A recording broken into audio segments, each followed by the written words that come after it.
আজকে ক্ষমতার দাপট দেখিয়ে সাধারণ ব্যক্তিদেরকে মানুষ মনে হয় না, এদেরকে গোলাম মনে হয়, পাখির বাচ্চা মনে হয়।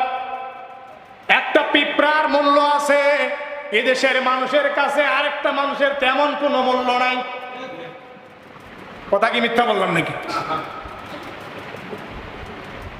এদেশে ক্ষমতার সুপ্রিম পাওয়ার দেখিয়ে যা মন তাই করে।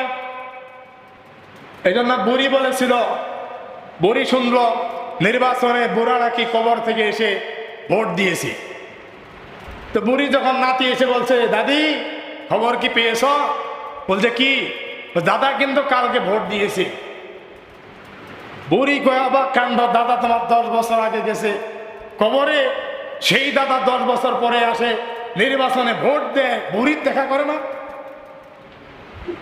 বুড়ি এবার হাইকোর্টে যায়, আপিল হাইকোর্টে যায়, বলল যে এবার তো নির্বাচন গেল, সামনে আরো নির্বাচন হতে পারে, আমার বুড়া যদি কবর থেকে উঠে আসে ভোট দেয়, অন্তত ধরে রাখবেন বুড়ির না দেখা করা পর্যন্ত ছাড়ে দিবেন না।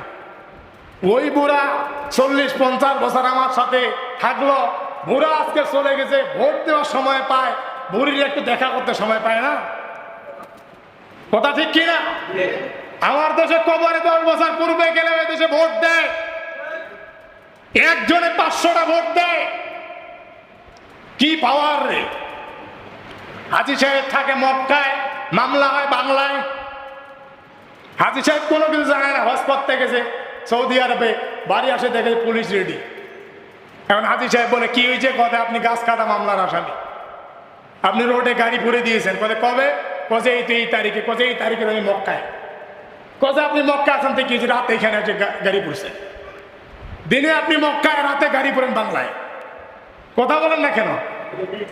এদেশে ক্ষমতার অহংকার দেখিয়ে ইবলিসকেও হার মানিয়ে দিয়েছে।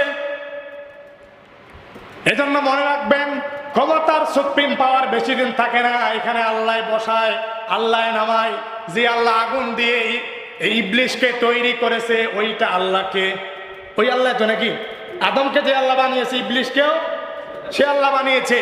ওই আল্লাহ বলছে ইবলিসকে সেজদা করো, আদমকে করলো না, অহংকার দেখালো। ওই আল্লাহ এখন তাকে জান্নাত থেকে বের করে দিল, কারণ কোন অহংকারী দাম্ভিকের অবস্থান জান্নাতে হবে না।